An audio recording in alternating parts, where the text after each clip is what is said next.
Bismillahirrahmanirrahim. The topic we are going to cover in this video, the chapter is benign condition of the uterus, cervix and endometrium. Basically हम लोगों ने इसमें fibroids पढ़ने हैं.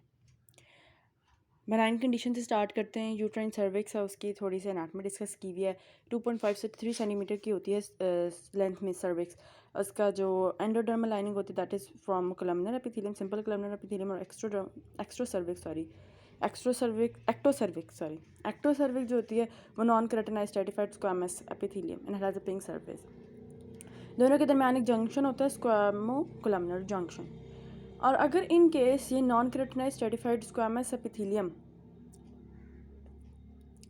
ये ectocervix मतलब जो वाजाइनल पोर्शन में ना उस पार्ट को कवर करती है, और ये कोलमनर एपिथेलियम. इन केस ये कोलमनर एपिथेलियम इतनी ओवरग्रो कर जाए कि बाहर आ जाए, जैसे सर्वाइकल एक्ट्रोपियन में है, the columnar epithelium is visible on the ectocervix as a circular red area surrounding the external cervical os. जैसे इस पिक्चर में शो किया हुआ ये रेड एरिया. अगर कोलमनर एपिथेलियम जो है बाहर आ जाए द एक्टोसर्विक्स, तो उसे कहते हैं cervical ectropion. And this ectropion develops in under the influence of 3 piece pills, puberty and progesterone. It leads to intermenstrual period bleeding, post coital bleeding. और इसका ट्रीटमेंट क्या है? Cryocautery as an out patient treatment. Both in follicle cervical polyps हैं. Cervical polyp window cervical epithelium में बनते हैं और they cause PCB IMB. Cervical stenosis. अच्छा, सर्वाइकल स्टेनोसिस क्यों हुआ? It's a cause of the secondary dysmenorrhoea, most common. It is a cone biopsy, loop diathermy that cause cervical stenosis.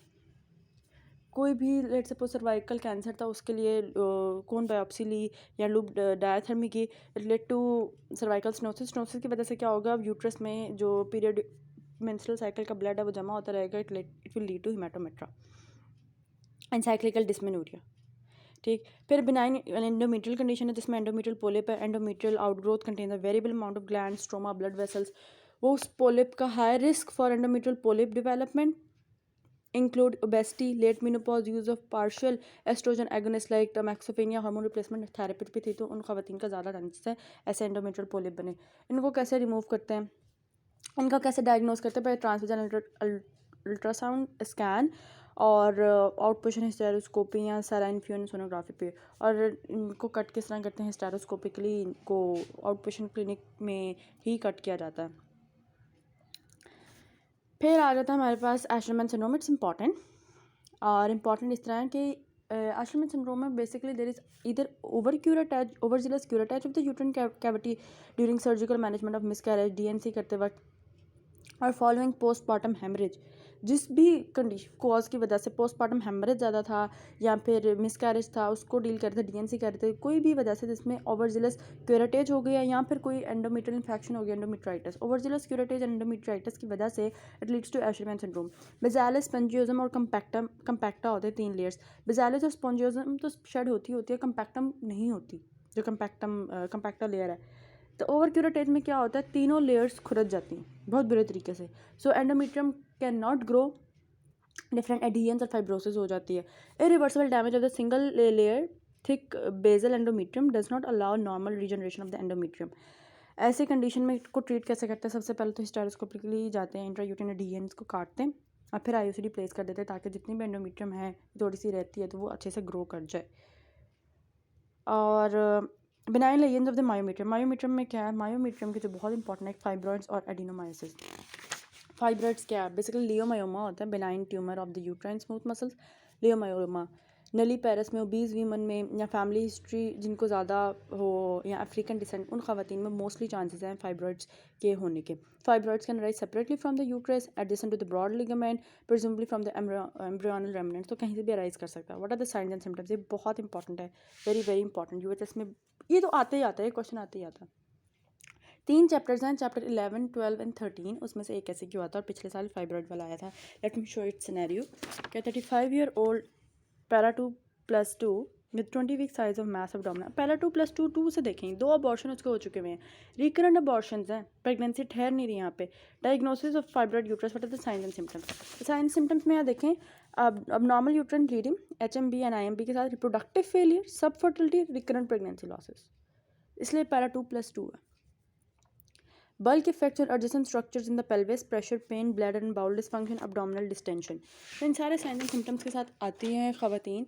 और अच्छा, यहाँ एक MCQ के लिए पॉइंट्स आते हैं कि फाइब्रॉइड्स की डिजनरेशन को 3 फॉर्म्स होती हैं। एक रेड फॉर्म है। रेड फॉर्म में ये कि उसकी ब्लड सप्लाई कट गई हुई है, there is haemorrhage, there is necrosis and especially there presence in mid second trimester pregnancy with acute pen.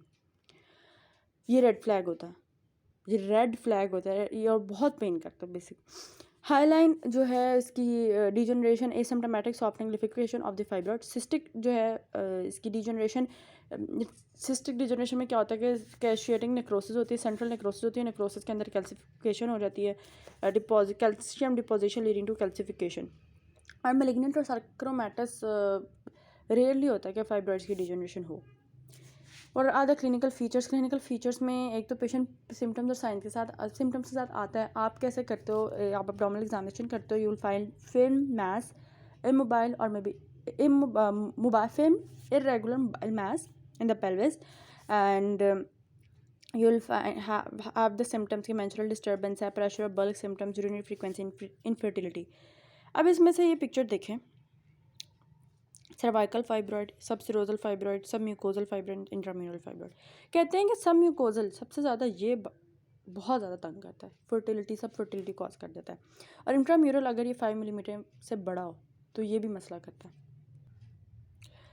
यही चीज़ यहाँ लिखी हुई है कि submucosal fibroid they may prevent implantation of fertilized ovum, removal of submucosal fibroid enhances the fertility and they also outcomes of IVF के भी chances अच्छे हो जाते हैं when submucosal fibroids are out. Examination finding suggestive of uterine fibroids. Examination पे आपको anaemia मिलता है, एनीमिया में आपको पता लग जाएगा हैवी मेंस्ट्रुअल ब्लीडिंग है। एब्डोमिनल एग्जामिनेशन करेंगे, you will find abdominal mass arising from the pelvis, bimanual पे large firm smooth irregular non tender uterus palpable. Non tender यहाँ पे इसलिए मैं इसको हाईलाइट करूँगी क्योंकि एडिनोमायोसिस में you will find it tender. How to diagnose, full blood count कराएंगे, आपको एनीमिया मिलेगा। हाई फॉर मेंस्ट्रुअल ब्लीडिंग में, हैवी मेंस्ट्रुअल ब्लीडिंग के केस में abdominal pelvic ultrasound, abdominal transvaginal mainstay of the diagnosis. और test कौन कौन से करा सकते हैं, trans abdominal, transvaginal is very good ना फर्स्ट नंबर पे। ट्रांस एब्डोमिनल स्पेशली जो वर्जिन्स हैं या छोटे बच्चों में नहीं करते, जो मैरिड नहीं होती, virgins exactly. Saline infused sonography good for detecting and locating submucosal fibroid. Hysteroscopy is for good for detecting, और surgical hysteroscopy for the removal of polyps or lesions उसके लिए भी अच्छी है। तो डायग्नोस्टिक एंड थेरेप्यूटिक दोनों के लिए। MRI तो it does describes the morphology and location of fibroid, specially uterine artery embolisation की को भी it indicates prior to uterine artery embolisation and monitor treatment response. तो यूट्राइन आर्टरी एम्बोलाइजेशन की जो ट्रीटमेंट है उसके लिए भी MRI बेहतर है as investigating tool. How would you manage? अब ट्रीटमेंट ऑफ फाइब्रॉइड्स 3 चीज़ों पे आता है, एक तो है मेडिकल ट्रीटमेंट, एक है सर्जिकल ट्रीटमेंट, एक है रेडियोलॉजिकल ट्रीटमेंट। मेडिकल ट्रीटमेंट में कंजर्वेटिव मैनेजमेंट तो सिर्फ उनके लिए होगी जो एसिम्प्टोमेटिक फाइब्रॉइड के पेशेंट है, लेकिन इनको ब्लीडिंग ज़्यादा है तो पहले you have to control the bleeding. Tranexamic acid mefenamic acid, COCP is best जो है effective, only effective treatment. GnRH agonist, goserelin इस नाम से है, ये भी इसके एगोनिस्ट। फिर selective progesterone receptor modulator, ulipristal acetate. ये 4 ड्रग्स हैं, 4-5 हेडिंग्स के अंदर ड्रग्स आती हैं। फिर सर्जिकल ट्रीटमेंट 3 है। एक तो मिनिमल इन्वेसिव हिस्टेरोस्कोपिक सर्जरी, इसमें हो सकता है कि इमरजेंसी में इतनी ब्लीडिंग हो जाए, इमरजेंसी में हिस्टेरेक्टमी करनी पड़ जाए। फिर दूसरा myomectomy to surgically remove fibroids and uterine conservation why for दो especially females whose family is not complete and who want to conceive. तीसरा हिस्टेरेक्टमी, और हिस्टेरेक्टमी या मायोमेक्टमी इन दोनों से पहले आपको 3-3 महीने के लिए GnRH एगोनिस्ट देना है ताकि हम ब्लड सप्लाई वेस्कुलरिटी को कम कर सकें फाइब्रॉइड्स तक, और फाइब्रॉइड्स को बताते खुद भी श्रिंक कर सकें, क्योंकि ये एस्ट्रोजन रिस्पॉन्सिव होते हैं ना। तो GnRH एगोनिस्ट जब देंगे हम तो एस्ट्रोजन कम हो जाएगी, तो it will shrink their size. Radiological कैसे करेंगे? यूट्राइन आर्टरी एम्बोलाइजेशन से, और इसकी कॉम्प्लिकेशन क्या? Fever, infection, fibroid expulsion and potential ovarian failure. दूसरा जो है मायोमीट्रियम में benign condition, that is adenomyosis. Adenomyosis is the presence of the endometrial tissue, glands, stroma within the myometrium. और आपको हिस्ट्री इस तरह की मिलेगी, हिस्ट्री तो मिलेगी कि ड्यूरिंग मेंस्ट्रुएशन बहुत ज़्यादा पेन होती है बहुत, लेकिन इसके जो डायग्नोसिस है ना, definite diagnosis only made the pathological examination of hysterectomy specimen जैसे हिस्टेरेक्टमी स्पेसिमेन आए फिर उस पर पैथोलॉजिकल डायग्नोसिस डेफिनेटिव डायग्नोसिस बन सकती है। जैसे atrophy of the brain in Parkinson's patient हम सिर्फ पोस्टमार्टम पे देख सकते हैं, इस तरह इसकी भी हिस्टेरेक्टमी स्पेसिमेन पे ही सिर्फ देखा जा सकता है। ऑब्जेक्ट टॉपिक एंडोमेट्रियम गई है, वहाँ पे हमारे पास मायोमेट्रियम है, वो भी साइक्लिकल रिस्पॉन्स शो करेगी हार्मोन्स को। It will bleed within the myometrium leading to secondary sphere dysmenorrhoea and uterine enlargement HMB. How would you investigate? How would you go for adenomyosis का भी differential? Multiparous women who are diagnosed in the late 30s and early 40s, उनमें आप देख सकते हो कि most of the chances हैं कि adenomyosis का patient हो। You would examine physically by manual examination. Uterus would be bulky, tender, boggy, especially perimenopausally it would be tender, वहाँ पेन हो रही होगी।